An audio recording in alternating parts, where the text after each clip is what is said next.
Welcome, ladies and gentlemen. I am Lanolin, and we are back with episode 96 of my modded Minecraft Let's Play series. In this episode, we are going to continue on with, of course, our bees. We are moving quite along and finally got to the point where we have all of the pipes connected, allowing us to automate their production and reproduction. So, what are we going to do this episode? Funny you should ask. We are going to focus on making it so some of our more, what would you say, finicky bees, I guess? Our more picky bees, there you go. Our more picky bees, we're going to try and make them a little bit happier, because right now they're pretty pissed. They don't like their nasty metal box that they're sleeping in. They've got power now, so at least the lights are on. But honestly, that would make me even more pissed. Unless, of course, you're the water bees, which went right at it the moment I plugged them in. I plugged them in, those lights went on, bam! They went at it like, whew, I had to look away. It was ridiculous. Unfortunately, that also means I wasn't able to get the princess and the drone marked up for the item filter, but that's okay. Once we give them their flower, they will, the queen will go ahead and start producing all the different stuff that she can produce. I believe that she produces watery propolis and watery combs. Now, because of that, these watery bees, we're going to have to do a little bit of a specific setup just for them. Because when they're squeezed, when that comb is squeezed, actually, I guess they only produce the watery combs, and then the comb has the chance to produce the watery propolis. So whenever these guys are squeezed, though, it produces water. So in order to squeeze these guys, we're going to have to make sure that the squeezer is hooked up to... Actually, I don't think they produce water when they squeeze. I'm going to look at the squeezer. Okay, so yeah, I believe they do actually produce water when they're squeezed. I don't believe they produce... Yeah, they only... Whenever the...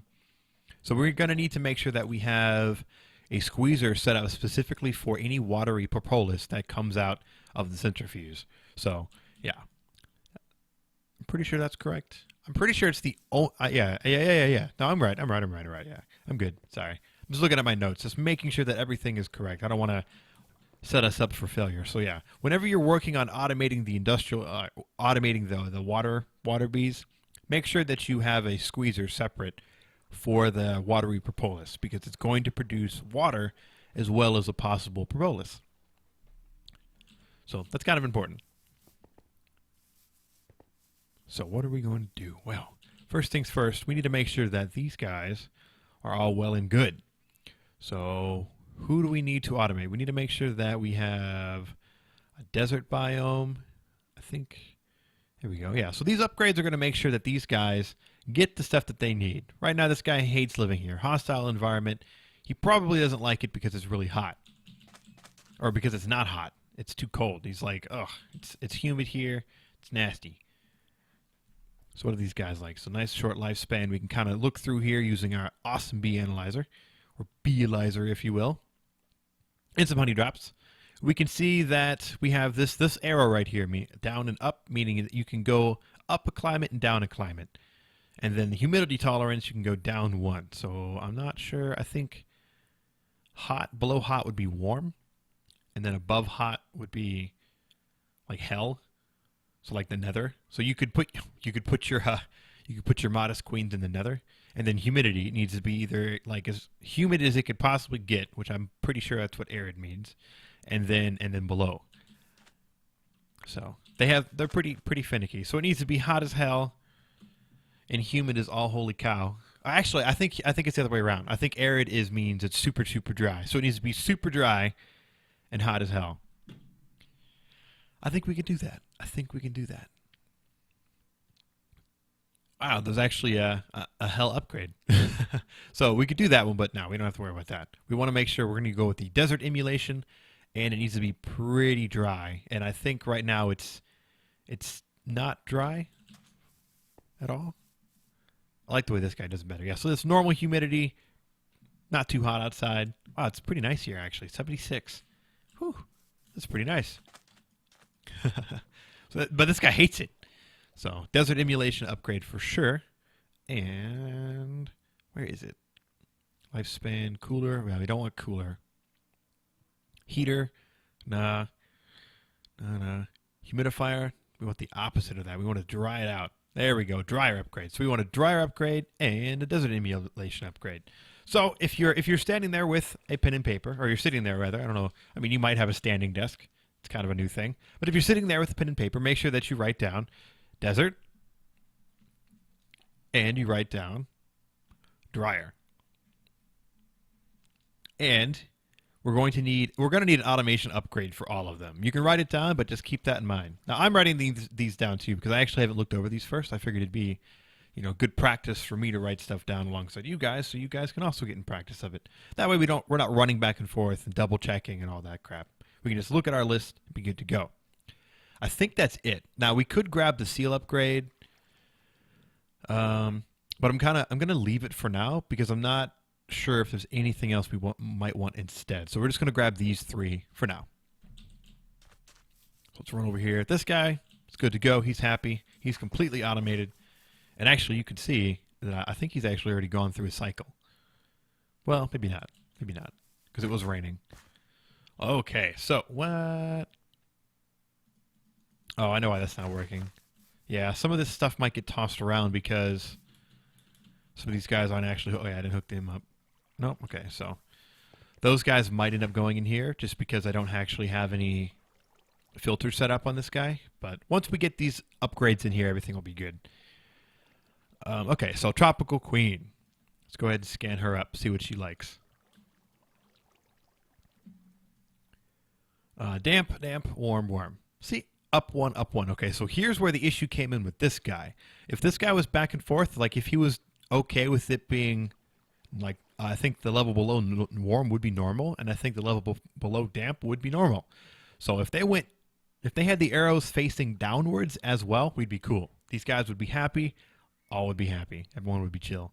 Unfortunately, that is not the case. That means we're going to need to get ourselves a humidifier upgrade. So write that down. Humidifier upgrade for your tropical bees. Humidifier. I mean, it's sitting right there, but I'm still trying to spell it. And so humidifier upgrade is going to make it a little bit damper. And then we're going to want a heat upgrade. Heater upgrade. There we go. It's going to warm it up a little bit and make them nice and warm. And, of course, we want the automation upgrade. So write that down in case you need to. Oh, sorry, buddy. Just throwing my bees on the ground. Oh, get out of there. Wait, why is the Meadows Princess? Oh, yeah, that's right. I messed up the Meadows, and they should be done. Oh, they are. Cool. Yeah, see, so the drones went back in, but because I didn't have the princess marked, she didn't go all the way through. So I'll worry about that in a minute. Let's grab this last guy and see what he needs. Water Queen. Water Queen is going to need... damp. Okay, so your humidity tolerance is good. So she doesn't need anything. Actually, I think she's just good as she is. Oh, Queen. Oh, she is. Awesome. So only thing we need for our water bee, since we are in a plains biome, so everything's pretty much the same tolerance that she would expect, within her limits, of course. So we are just a little bit out of her range, but she's happy. She's content. So all she needs is a flower. So all she needs is her... I thought I had some on me. I guess not. So all she needs is just an awesome lily pad, which I thought I had some on me, but I don't. So if you want to go ahead and write down lily pad, go for it. But she is going to need an automation upgrade. So if you're sitting there with your list, go ahead and jot that down. And of course, her lily pad. Automation. Okay, cool. So we just need automation upgrade for the water bees. I don't think there's anything else we need. Now, we could get a flowering upgrade to kind of increase her output. But again, I think I'm going to more rely on the tropical bees because they don't require me to squeeze their propolis. Or, I mean, I need to squeeze their propolis, but I don't have to deal with the water. So I'm not sure how much I want to deal with with those guys. But everybody else is pretty much good to go. The flower for the tropical queen is the vines, which I have all over the place. And it's not saying that she needs any of that, so we should be good. Not bright enough, not daytime. Okay, so you're good. This guy should be running. He just needs pretty much any old thing. Oh, man. Nah, we can worry about industrializing these apiaries later. And then with this guy, the cactus. All the cacti all around. That's all they need. So other than that, everybody should be good. So let me go ahead and hop down here and pop this guy in. Actually, I guess I can do it with you guys on camera for anybody who is not around for the previous episode, but is kind of curious how I automated it. Maybe you have it automated your own way and you want to see how I do it. This is how I do it. I use my Ender IO pipes. I come up here. I go into my advanced item filter that I have set on in and out. I just drop my princess in there. Cool. Now, as far as priority levels go, if you have a whole bunch of these and if you find that, like my chest is really far away from everything else, and since these guys are just leaving and literally going right back in to their apiary, they are closest to their closest inventory. They don't need to worry about that output chest. Now, if you were dealing with a situation where that output chest was, for example, right next to the apiary, you might have to worry about these priority levels. So these apiaries would definitely want to be priority 1. Now, we don't have to worry about this because I got everything nice and spread out, so I'm just going to leave it at 0. But regardless, you want to make sure that your output chest, where all the stuff is going to go, all the different bee product, like the honeycombs and everything, which we might have some, nice. You want to make sure that this is always 0. So it's the last thing that it's going to go to. That way, you make sure that all your bees are going to where they're supposed to go, and not getting lost and mismatched and any of that fun stuff that can ruin your day. Cool. So let's run back inside, get out of this rain, leave our bees to kind of chill for now. Although, whoa. Oh, actually, it stopped raining. Man, that is awesome. I didn't know it spread so far. The pretty stars are from my Botania Stargazer. I think it's called the Stargazer. Go take a look at it in a second.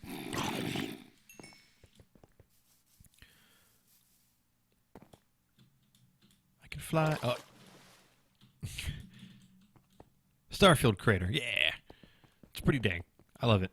I didn't know it actually spread so far. I thought it was just kind of like a small area. I didn't realize it was such a huge space. So let's get this stuff together. All right. So now that we have our list of everything that we need, let's take a look at some stuff to make. Now, like I said, we needed all the automation. We needed automation for each one of our apiaries. So we need 3 for sure. Now, keep in mind, we do have that 4th industrial apiary that is going to be used for like personal bee breeding and messing around and screwing with things. And yeah, we don't need an automation upgrade for that one because we're going to be standing there messing with it. Now, in the future, we're definitely going to need some upgrades for it once we start messing around with breeding some stuff, because we're going to want to make sure that those guys that we're playing with are in an environment that they are comfortable with. That way they do the stuff that we want them to do. But we're not worried about that now. We're worried about that once we get into the actual breeding portion and start moving towards some of the cool bees that we can play around with. So first things first, we want to make sure that our jungle guys...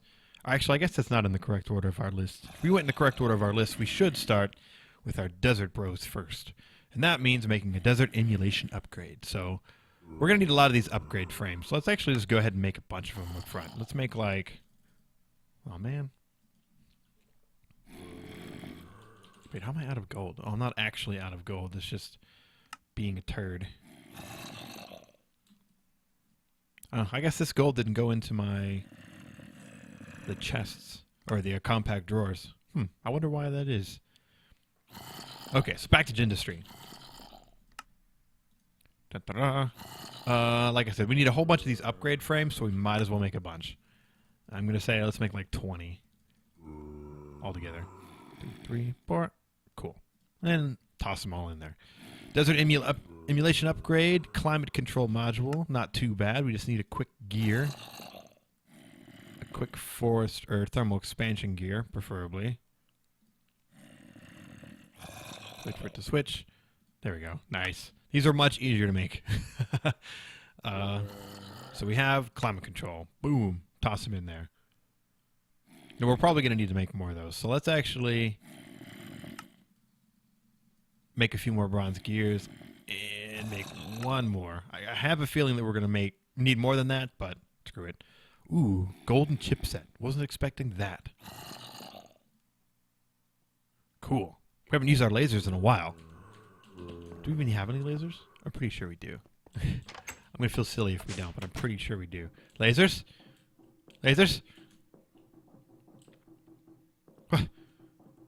Wait. What? So I neglected to ensure that I had already created a Buildcraft assembly table and laser setup, which I have not. So we're going to just deviate just a little bit and kind of lightly touch on the awesomeness that is the Buildcraft assembly table. Oh, mama. Back in the day, this was like the pinnacle of automation. Once you had yourself an assembly table, you could really start automating things because it allowed you to create chipsets and gates that did a lot of like pushing and pulling and, activating redstone signals when certain conditions are met. And, back in the day, in the early versions of modded Minecraft, like 1.4.7 and before that, it was really, really cool. Like, it was crazy to do this. Like, you could automate your combustion engines using these Buildcraft gates. Like, you could get them to turn on and off, and it was also finally a method to kind of prevent your combustion engines from exploding, because way back then there was also issues with chunk updates and water sources staying infinite during chunk updates whenever the player was too far away. So what would happen is these combustion engines would explode even though that they have water. Just the chunks wouldn't update properly. Like, they would update, but they wouldn't update the water fast enough, so they would run out of water and they would explode.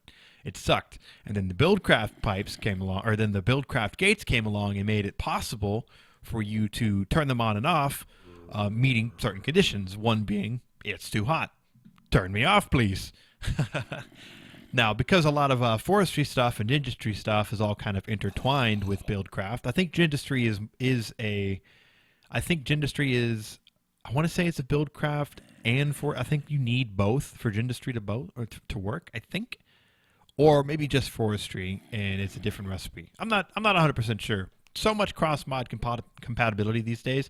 I'm not sure what works by default and what works with what. So, well, I'm pretty sure, but some of the stuff I'm a little bit unsure of. Gendustry being one of them. So this thing, not expensive to make, but it gets expensive because each laser requires a couple diamonds as well. So let's go ahead and get this. Oh, I missed it. Come on, give me the easy one. Oh, I keep getting the Buildcraft one. There we go. Got it. I don't have to build a gear if I do that one. Nice. So that gear. And it should be as easy as assembly table. Woot. So alongside the assembly table, we also need lasers. It's a pretty interesting device. It's not a multi-block, but it's kind of a multi-block. It's like a multi-block before multi-blocks were cool. Or even really existed. I'm going to go with 5 lasers. Now, I want to point out, you can add literally as many lasers as you want. There is no limit. The only limit is your power output. And it's actually pretty exciting. If you've never seen the Buildcraft assembly table and laser array, like, in action, you're in for a treat. We're also going to need some conduits. Now, what's going to be hilarious is if I walk downstairs and suddenly notice the one that I've already built, like 30 episodes ago. But I've looked around pretty intensely. No, I don't have one. I don't have too much going on down here. However, considering how I have my wiring laid out and everything down here, you would think that I was prepared to make one. But I assure you I was not. Definitely was not by any means ready.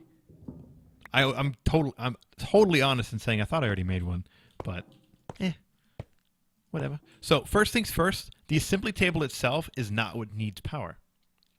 However, you do want your assembly table to be underneath your lasers. Your lasers are what need power. Now they also don't they don't need to be directly on top of your assembly table either. They can be beside them. I think the only thing they can't be is under it. Like, I think they need to be like at some Y or X level. No, at some Y level equal to or greater than the assembly table. Can't be underneath it, basically. But you could be beside it in all the other directions. So I got them on top because that's kind of like the easiest way to set it up right now. Plus, it kind of looks like a laser chandelier. Oh, I need a chest. I do need a chest.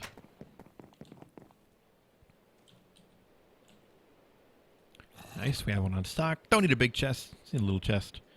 Little chest, it's okay too. All right, so let's run back downstairs. As you can see, I grabbed some redstone and some iron ingots. I'm pretty sure this is the recipe for the chipset that we need. And in fact, I'm pretty sure we need more than this, but it's all right. So what I'm going to do is put this chest beside it. Now, it's not going to pull stuff from this chest, but what it will do is push stuff into the chest, because the assembly table itself is what does the crafting. Come on now, NDI. There we go. The assembly table does the crafting and the holding of the materials. See, we put these two guys in here. Like if we do just redstone, we get a redstone chipset. I don't think we get anything with just iron. Nope. Okay, so we have two options now. With iron, we can make an iron chipset, which is what we need, and of course the redstone chipset, like we noticed earlier. So if we click the iron chipset, we'll notice that this says energy required 200,000 RF. Now this thing's going to build up power. All the lasers are basically the lasers are shooting the power into the assembly table and etching an iron chipset for us. Isn't that freaking cool? And like I said, you can have as many of these lasers as you want. And the more lasers, the faster it goes. As you can see, each laser holds about 10,000 RF. So right now we're inputting 50,000 RF into this thing at a time. I'm not sure if it's per tick. I'm not sure. Yeah, I think, yeah, there we go. The energy rate, 200 RF per tick. 2, 4, maybe it's... I'm not sure I'm going to be honest, I'm not sure exactly 100% how much RF per tick each laser will output each, but whatever 5 divided by 200 is how much it is. 25? Maybe it's 25 RF per tick. No, that'd be 8. Whatever. Give me a break. But anyway, whole bunch of power. So we have one made, because it just finished. Once it hits that 200K required, it instantly finishes. This guy's going to charge on back up. Let's get to 200K. These lasers are going to be done etching this guy up. And we'll have ourselves another iron chipset. So like I said, I think I need a few of these. So what I'm going to do is go ahead and make a bunch off camera. Come on back and we can finish making our Gendustry upgrades. All right, so I'm back. And it turns out I actually didn't need the iron chipsets at all. I needed the golden chipsets. Haha. And those require 400,000 RF. So that it requires as much as the 2 iron chipsets I didn't need. That's okay, though. All good. All good, all good. I mean, we're doing just fine on power. Is this actually going to say how much we're using? No, it's still not quite accurate. Kind of sucks. It's too bad I'm not quite getting it. Well, actually, that might be accurate. If it's putting out 200 RF a tick. Yeah, okay, maybe this is accurate. Okay, cool. It's kind of awkward sometimes because of this guy being here. It kind of throws off the energy being used, so all good, no worries. So we're gonna let this guy finish. So while that guy is finishing, we can actually still continue to make some upgrades.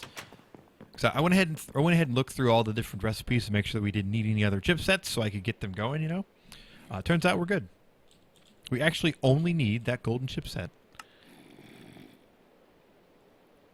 Okay, so what I'm going to go ahead and do actually. I think what I'm going to go ahead and do is actually save this for the next episode, because what we can do next episode is finish building the rest of the upgrades and then actually utilize them, put them in. We can go from there. That way we're not making these, waiting for the next episode when I can explain how to use them. So with that, guys, I think we're going to go ahead and call that an episode. So thanks for watching. I have, of course, been Lanolin. Please come back next episode. Like I said, we're going to come back. We're going to utilize this awesome golden chipset now that we have these cool lasers. And we're going to build the rest of the upgrades that we haven't done, keeping in mind that we've already done, I think we've done the desert. Actually, I don't think we've done any upgrades. I think we got some stuff ready. We made the upgrade templates, which is good. Nice, it's done. Cool, golden chipset. So yeah, we're going to come back next episode, finish making up all these upgrades, or at least begin making these upgrades completely, and then put them into practice. See what we can do. See what we can make with these awesome industrial apiaries and the power of Gendustry. So thanks for watching, guys. I have been Lanolin, and I will see you next time. Bye.